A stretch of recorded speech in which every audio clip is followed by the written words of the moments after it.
Just to test the audio, what did you have for breakfast this morning? I didn't. This is my breakfast right here. Breakfast of Champions. Breakfast of champions.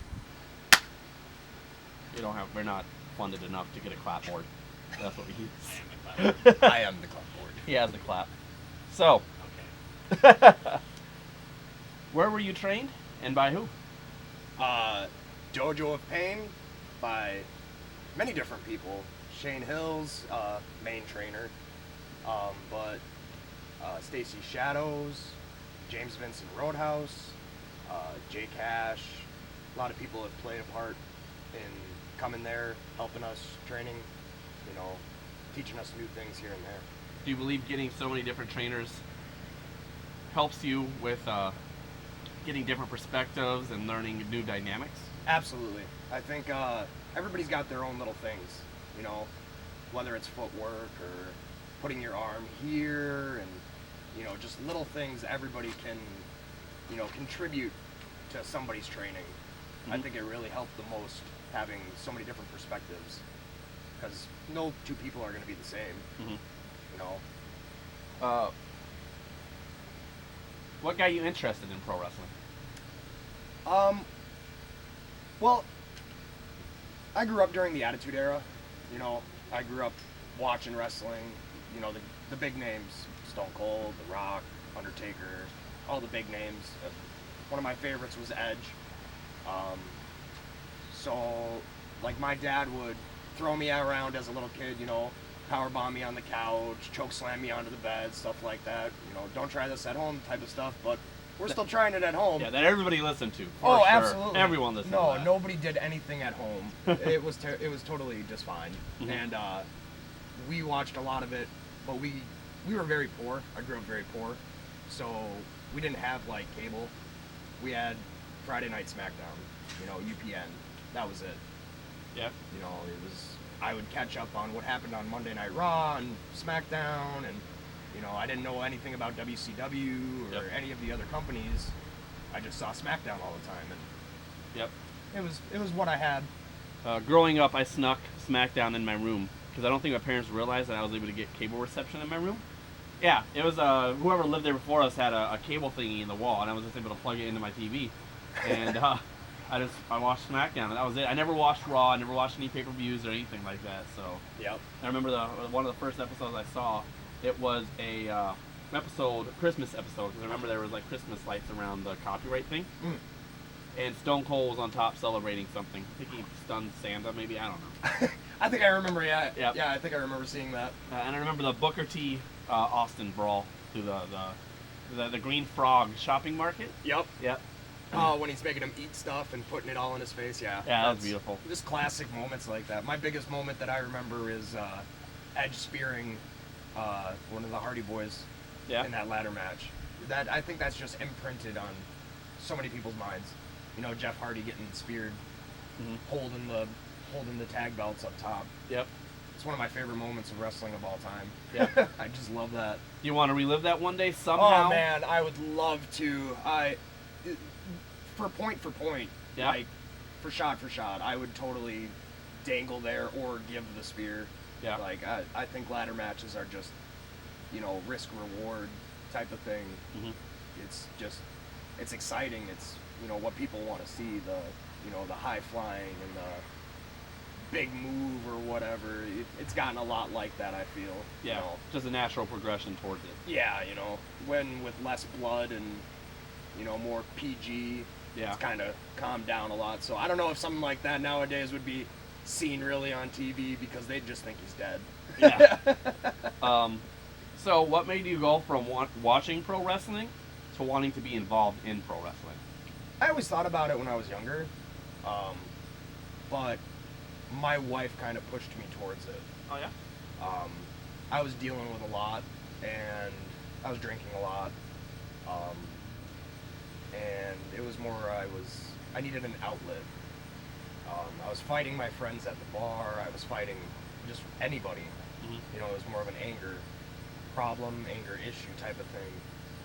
And one day she kind of came home from work. I was sleeping, and she goes, jumps on me on the bed and starts shaking me awake.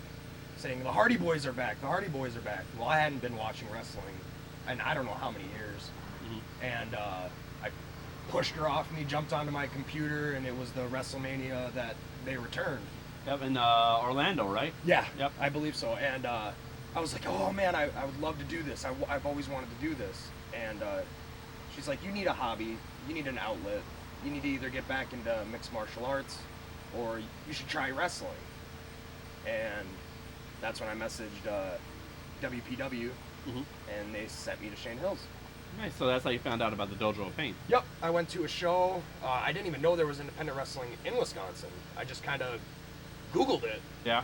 you know, and I didn't know anything about it. So I Googled it, checked out WPW, messaged them. They said, hey, meet Shane Hills at this show. And I was like, okay, I'll be there. And then me and my wife went down there, and I started training the very next weekend. Nice. That's good. Have you officially had your first match yet? And if so, who with, and how did you feel before and after? My first match is going to be unlike anybody else's. My first match was with Frontline Pro. It was a night for Tyler 2, I believe. And it was going to be me, Aaron Arsenal, and Famous Jordy Lee versus Leon Hader from Las Vegas, Cash, and TW3. Well, that night, being a brand new, just first match kid, I'm super nervous, I'm super excited, I'm super scared, my family's there, all types of stuff, I'm sitting there talking with my family, and it's Ben McCoy versus Logan Lynch. Well, Ben jumps off the top rope into Logan, who's laying on a table, and Ben breaks his leg. You were there for that.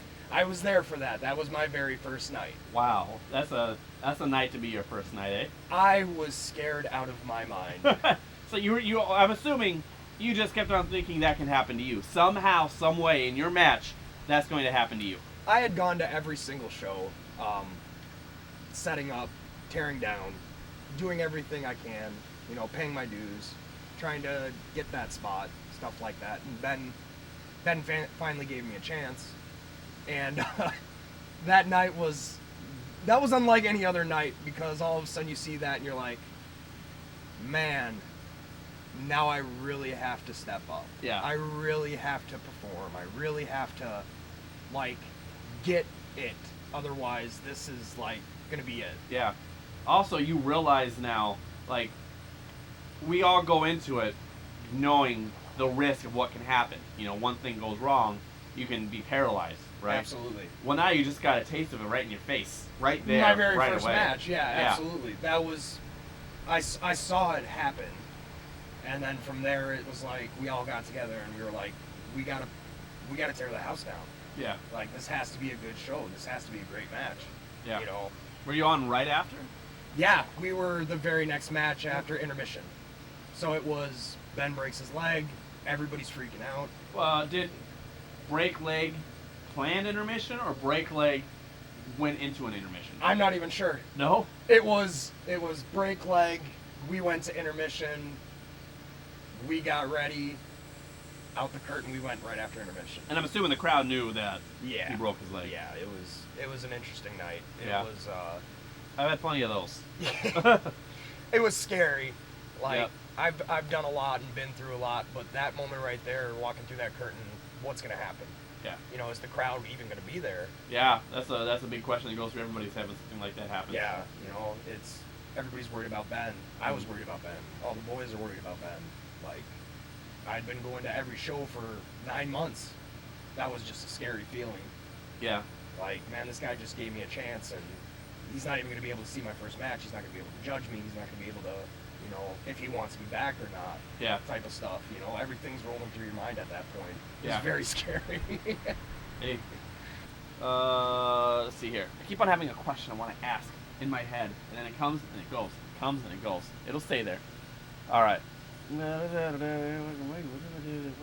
Okay, so I forgot it already. I'm not a professional. Everybody thinks I'm a professional. TJ, come on.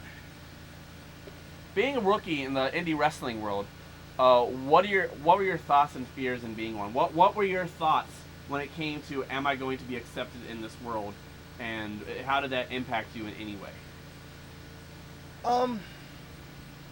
It's more or less I do this for fun. You know, I want to do this and keep doing shows, meeting new people, getting experiences. You know, of course it's nerve-wracking being a rookie. You know, you gotta listen to all these guys, you gotta remember this, you gotta do this, you gotta do this. I don't have the experience, you know, the mental capacity to keep every single spot or something like that, you know. So it's more or less the lines of having fun is the main goal. Like Shane talks about it a lot of times, you know, if you're not having fun, why are you doing this? Yeah. You know, you're going to go out there and you're going to have a bad match if you're not having fun. You're going to go out there and the crowd's not going to be into you. Yeah. You know, they could feel it. They could feel that absolutely. energy. You know, you gotta come out there and want it. Want to hook me with that other one? Trying to do that really covertly, but I know I got to finish that one too. So yeah, no, there's many White Claws. yes, you were saying though. But yeah, no, it's if you get accepted, you know, it's a wonderful feeling. You know, to be booed or be cheered. Mm-hmm. I love it. And not just by the fans either, by the boys. You get yeah. accepted by them. You know, when you get accepted by the boys and stuff like that, it's like, you know, you train with these guys for so long. You know, they try to help you and they try to teach you and stuff like that. And then you get out there and you go and put to work what you've learned, but you've got a million other things to still learn.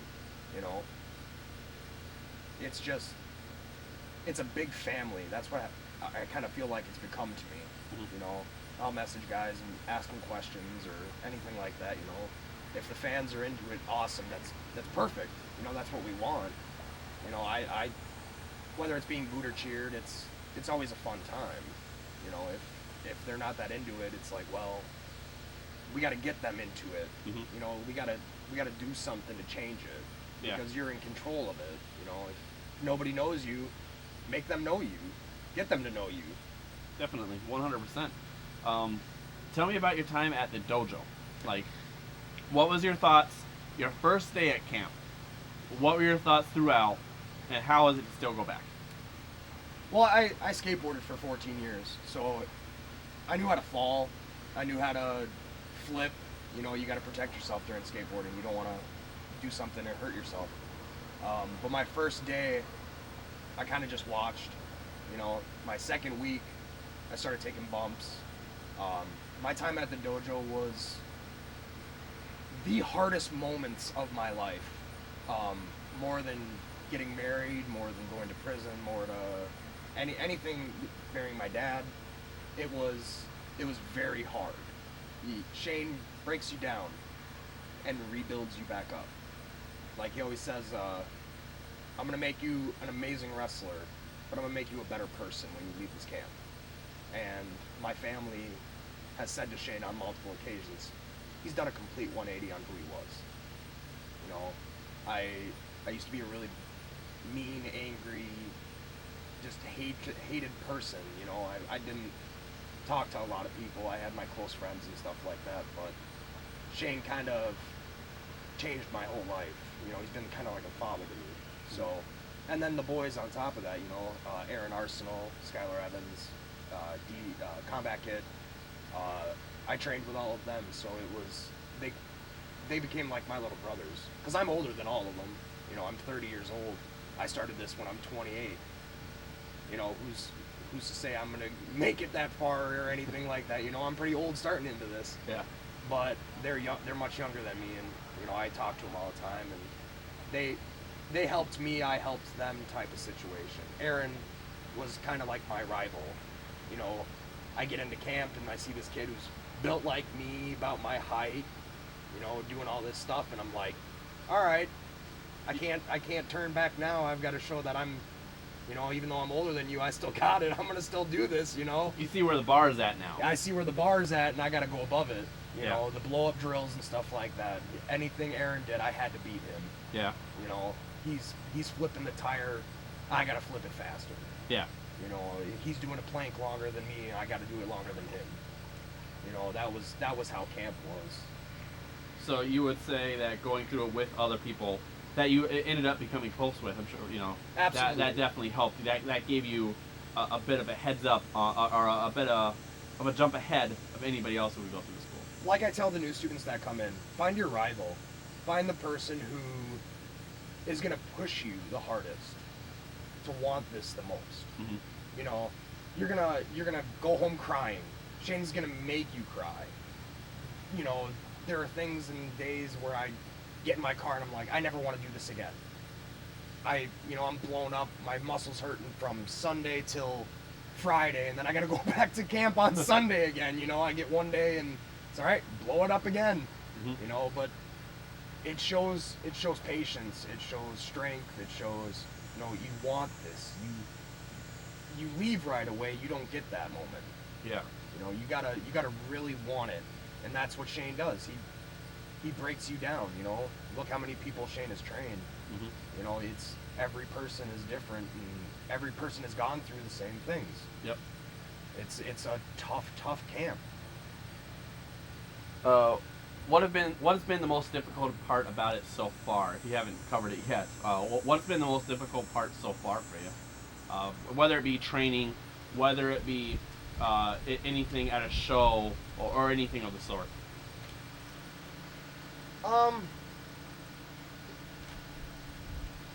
Memorization, that's a big thing for me. You know, moves. Somebody might have a move they call something different. Mm-hmm. It's like, okay, can you walk me through it? Please, Yeah. I'd like to know before I take this. Yeah. And mess it up and look like crap. You know, I'd like to just be in the aware situation of taking a move or something. And I feel like I really believe there's no such thing as a stupid question.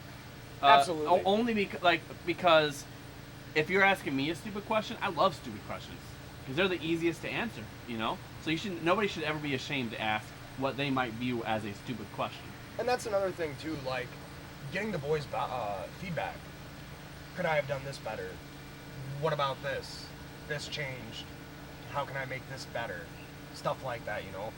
It's more of like trying to get them to not only watch your match, but giving you the feedback. Whether you know you can take corrective criticism or not, you know you got to be able to. Yeah. Because they're gonna watch your match, and it's like, okay, some people can't handle corrective criticism. Yeah. Definitely. And I want it. You know, I want to be a better wrestler. I want to do as good as I can. You know, if I mess up something, I want to know that I messed up. Mm-hmm. You know, tell me, please. Because this is, you know, you can do a 10-minute match. There's a lot going on in a 10-minute match. Yeah. And if you mess up, it makes the match mess up, which makes you both look bad. Yeah, absolutely. And then everybody looks bad. Then you get in the back, you get yelled at. Well, what the hell happened? I don't know, man. I messed up. And taking responsibility. Oh, yeah. That's a big thing, too. You know, oh, well, you moved. Yeah, but blah, blah, blah. You know?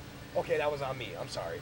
Yeah. You know, I'll know better for next time. That's a big thing, you know, and I'll admit right away when I'm wrong, whether it's with my job, with my wife, with whatever, wrestling, you know, you gotta admit when you're wrong. Yeah. So the way you get better. Yeah, otherwise you're just gonna make yourself look stupid, and Mm-hmm. you'll never learn from your experience. 100%. So, who have you really latched onto so far outside of your class of like Aaron Arsenault and Johnny CK and Shane Hills? What more experienced talents in the Wisconsin locker room have you latched onto? Kind of everybody. Everybody has just been real good about helping. And, you know, I've talked with Jordy. He helped create Ragnar the Ruthless.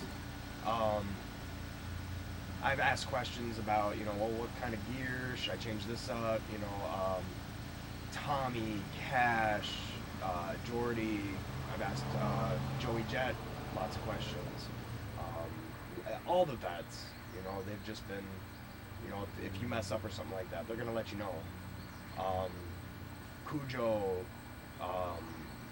just anybody whose ear I can talk off, kind of, like. So you would recommend to any rookie coming in, ask everybody questions. Everybody. Yeah. Get different opinions, get different inputs. You know, I had a camp match where James Roadhouse, he was like, oh, I don't like when you do this. But Joey said, well, if you're going to do your comeback, I think you should do that. And it was two different opinions. Mm-hmm. So I can literally take those different opinions and go, okay, so this guy doesn't like that, but this guy does. But it was both workable. It was both good, you know. I think if you're a rookie, ask as many questions from as many vets as possible. You know, even if you're watching a show, why did he do that? Oh, okay. What kind of story are they trying to tell right now? Oh, okay. You know, it's the more questions you ask, the more you learn. So if you were to give any advice to any rookie coming up, anybody in a Dojo of Pain camp, or an ACW Academy camp, or a Thumper's Den camp, and if you were to give advice to any of them, you would say to ask as many questions as you can, or is there anything else you would say? Go to every show. If you know, even if you got to travel a little bit, you know, we all travel. You know, you could be in Green Bay today, and then tomorrow you could be in Milwaukee. You know, follow these guys. Get in the car. Go to these shows. Help set up. Help tear down. Clean up. Do everything you can. Because the more people see you, the more they're going to want you around. If they never see you, who are you to them? You know? Is there any advice you can give to fans who might be interested in pursuing this? Shane. Talk to Shane. Come to camp. It's hard. You know, it's a tough camp. You know, I've talked to some other kids, and they're like, you know, oh, I don't know if I can make it. Well, you don't know until you try. You got to try, and you got to want it. Mm-hmm. Talk to these vets. You know, if you're a fan and you want to get into this, go to Shane. If you're close by Green Bay or Maribel or stuff like that, you know, if you live down by Oshkosh or by, you know, Milwaukee, like you said, Thumper's Den and stuff like that, go to Dylan, or go to I can't think of his name right now. Matt Winchester? Yeah, go to talk to Matt. You know, talk to all these different guys. The more guys you talk to, the more information you're gonna get. Mm-hmm. Being a rookie is a tough gig, you know, but they're gonna help you.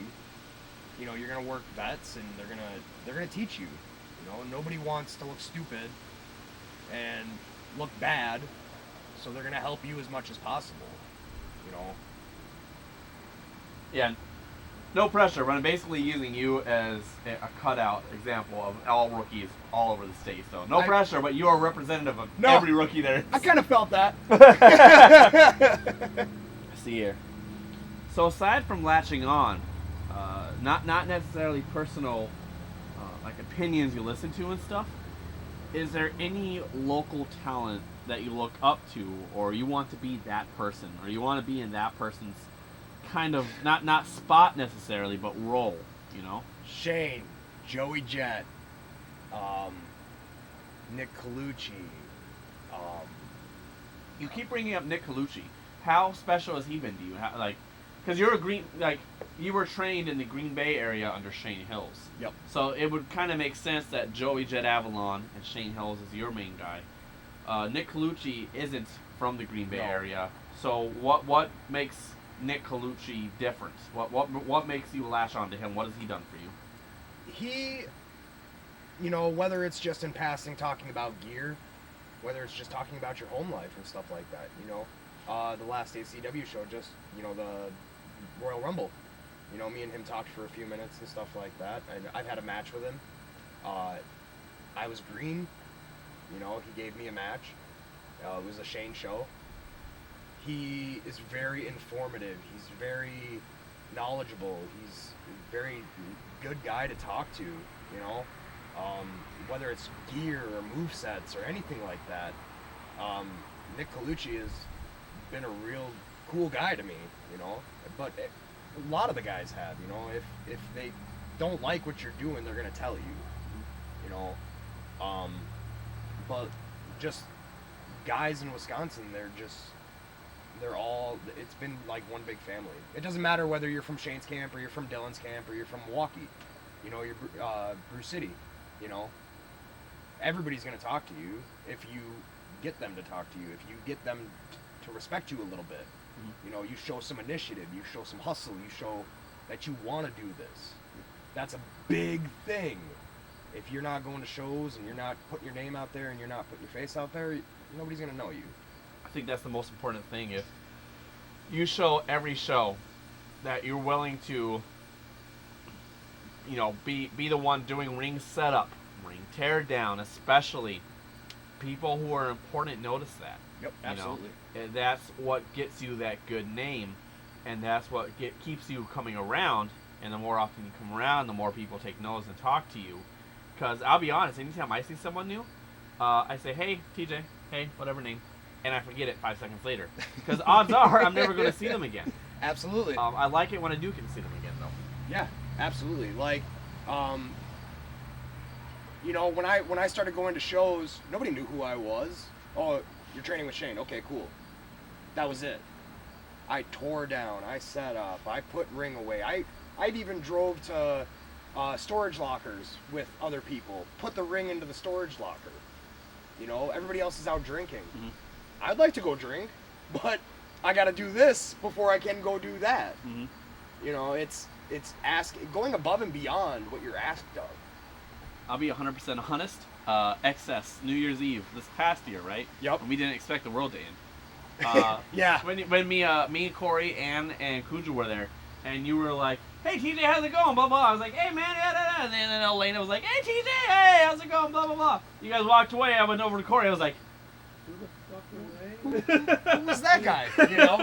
I mean, there's a lot of people who know me, but I don't know them. Exactly. But it pretty much, because there is the outside of wrestling and the after parties, especially, you don't have to drink at after parties. No, that's you don't have to be stupid at after parties. It just make your face seen, and that's going to make it. That's where brotherhood becomes. Yes, it becomes more of a family.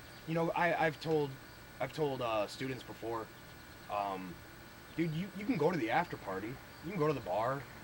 You don't have to drink. It's just go out there.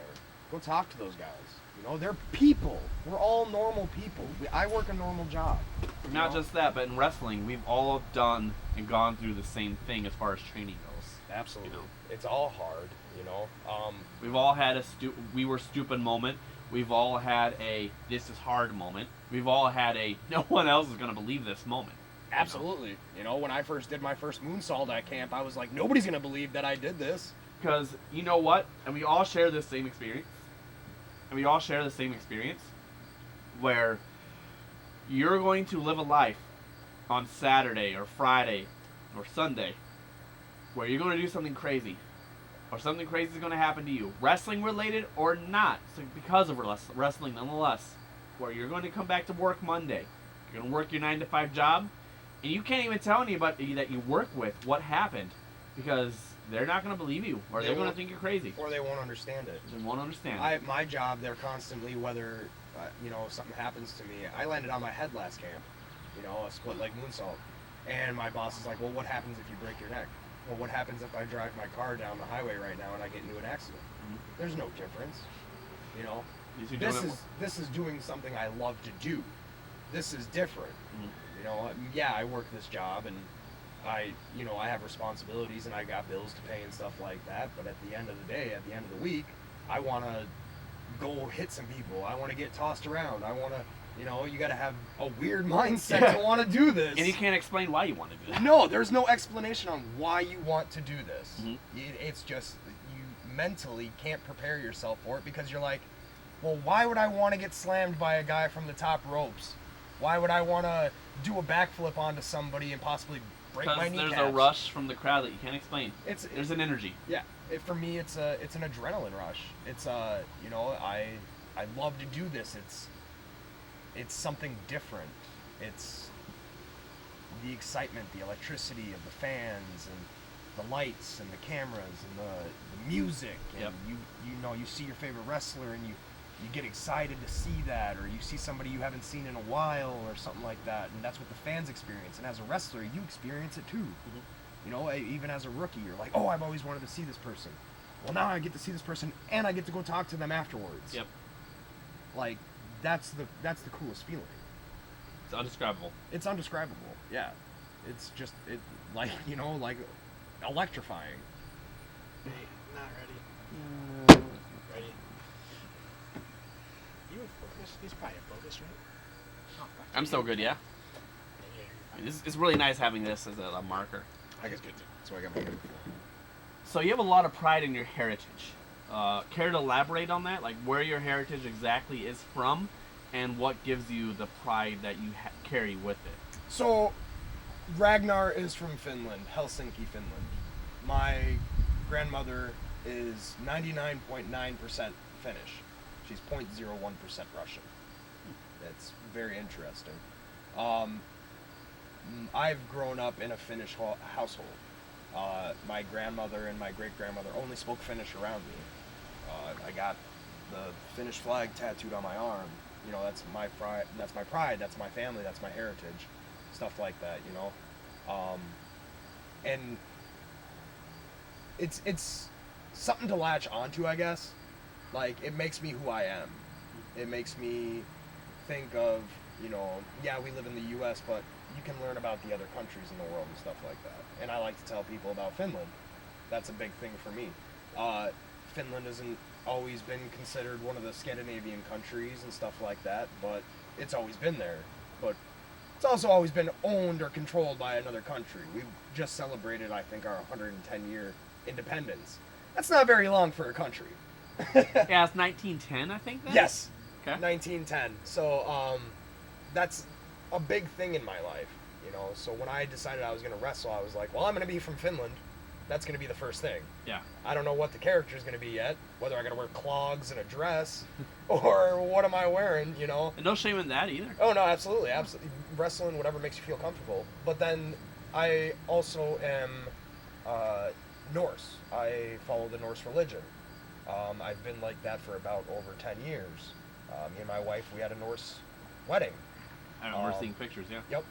You know, I'm very deep into my heritage, and it makes me who you are. It makes me who I am, and it makes you who you are when you follow that type of stuff. A lot of people don't know their heritage, and I suggest for a lot of people to, you know, do that research, do that history, find out where you came from. You know, that's a big thing. You know, if you don't know where you came from, well, you're just a person then. I completely understand with Scottish heritage, because now I feel like finally I have something to latch on to. That's why I love wearing the kilt all the time. You know, Shane just found out he was Norwegian, and he came into camp and he goes, I'm a Viking too! And I'm like, awesome, Shane. Okay, so what are you? I'm Norwegian. And I'm like, that's awesome, you know? Yeah. Super cool. I love the history of people. I love the history, getting to know who you are and stuff like that. You know, you may be born in America. You may have had ancestors for generations in America. Mm-hmm. I'm only the third generation born in America. I'm very close ties to my Finnish ancestry. I have a cousin who I speak to on the regular. His name is Jukka-Pekka Moilinen. You know, I'm not going to ask how that's spelled. No, there's no spelling on that. It's the coolest fucking Right, name. right now. Yeah, it's a pretty cool name, It's right? awesome. Future TJ, heads up, right now, you got to message him and ask for the spelling, and he's going to put it in here. Jukkkamolinen. You don't even know how to spell it. Molinen.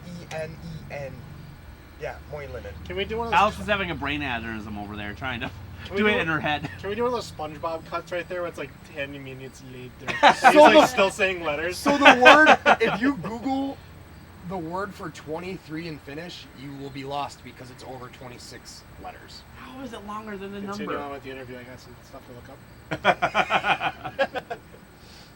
But yeah, so your heritage, you take so much pride in it.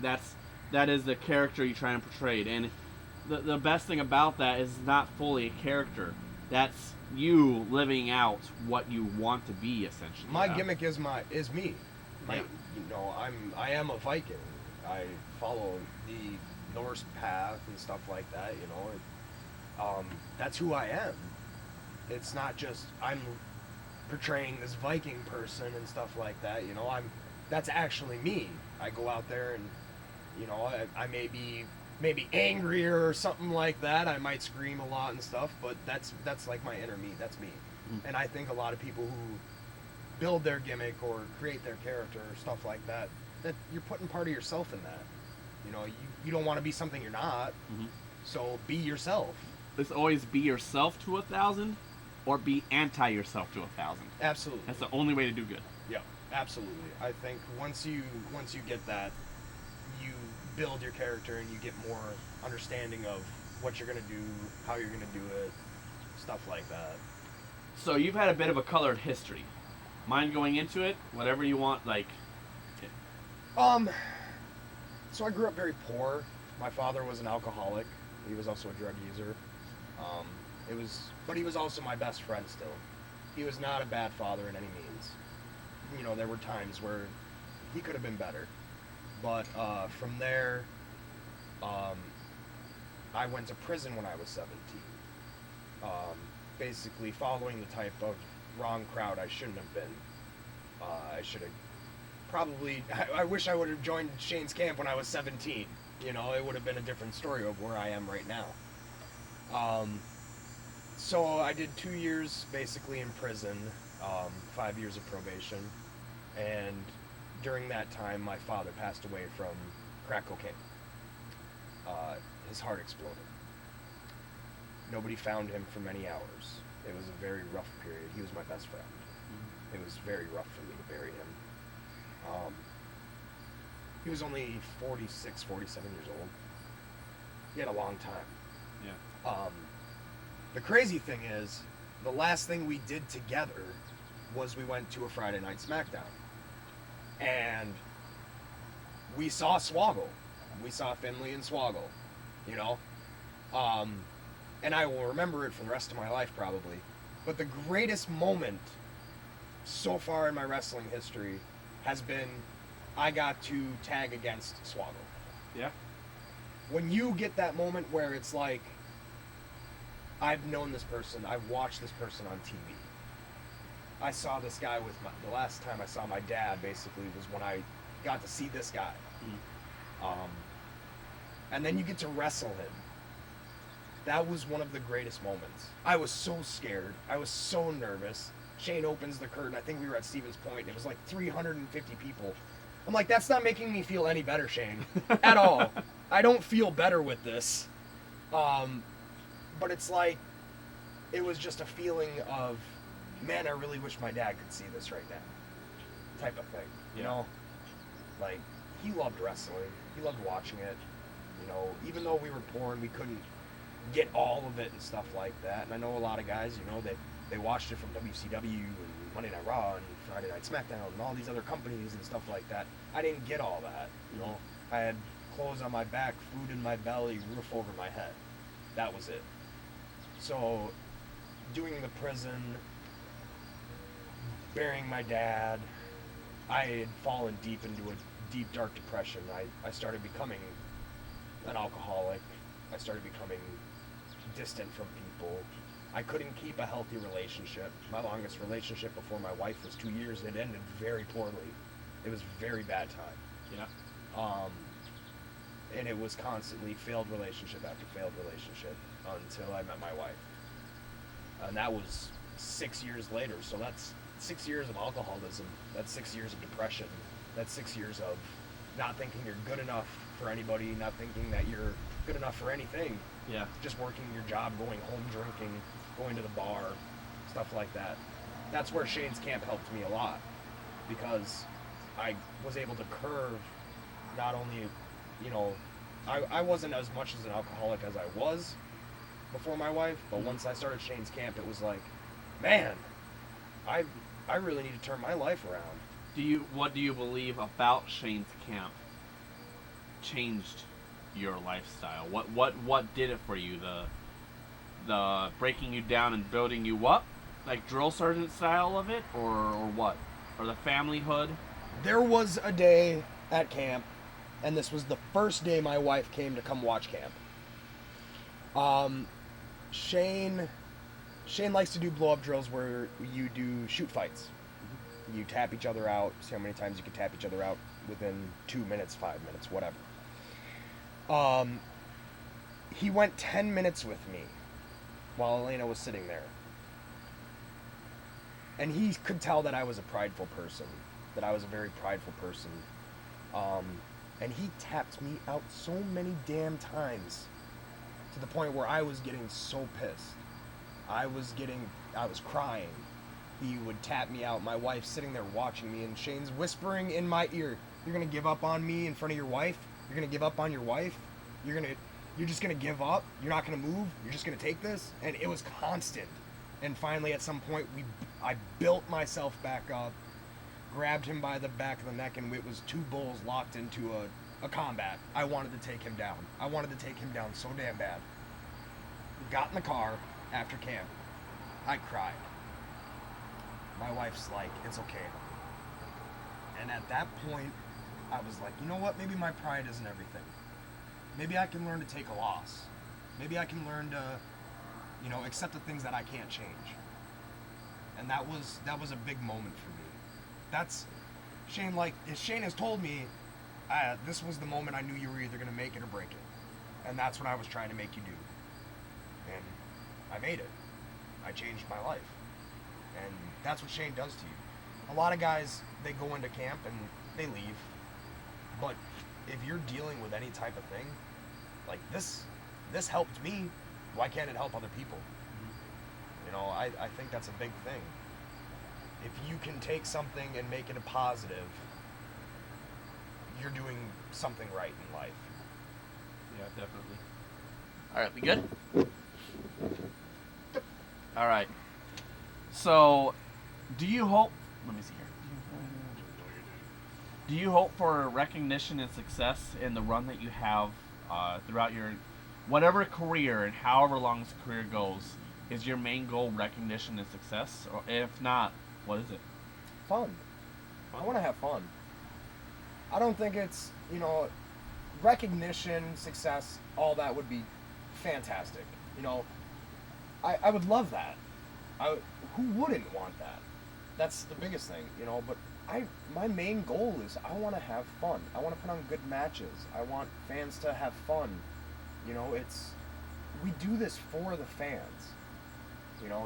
Yeah, we can be selfish with it, but my big thing is, okay, that fan's having a good time. That little kid's having a good time. That little kid comes up to me afterwards, says, "Oh, I like you so much, blah blah blah." That's the best feeling in the world. When I was a heel, I had 3 kids coming up to me constantly, always giving me a hug every time they saw me, whether I was on a show or not. They liked who I was. That's the best feeling in the world. I used to do that with skateboarding too. Kids would come up to me, "Oh, I love the way you skateboard." I skateboarded for 14 years. That was an amazing feeling. I like doing it for the kids.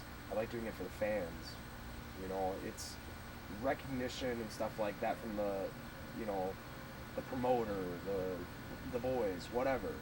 That's good and all. That's great because you can get success with that, and that's fantastic. But for me, it's I'm 30 years old. What are my chances of getting real big here anytime soon? Probably slim to none. But if it happened, I wouldn't not take it. But I want to have fun with it. It's a job, and you don't do a job you don't like. Yeah. That's a big thing. If you want success in life, in general, you're not going to have a career or a job that you hate, because it's just going to break you down every single day. Do something you love, and you'll never work a day in your life. So, what do you want your legacy to be at the end of it all? Well, at some point, I'd like to have a kid. Me and my wife have talked about it, and we've talked about wrestling right away. That would be probably my legacy. If I don't make it very big, or I don't get real big named or anything like that, if nobody really even knows who I am Midwest-wise, I would like, to get my kid into it right away. I'd like to them possibly, get that main event someplace, get big, maybe go NXT, whatever they do, and as long as they're happy about doing it, though. Like, my thing is, I'm not going to push somebody to do something they don't want to do. That's a big thing. If they enjoy it and they love it and they want to do it, absolutely. I will push you so hard, and I will make sure that you have all the right tools in your toolbox to do it. My legacy, if that's it, then that's it. And I'll be happy about it. If I get a lot of fame and recognition in the Midwest and stuff like that, I'd love it just the same.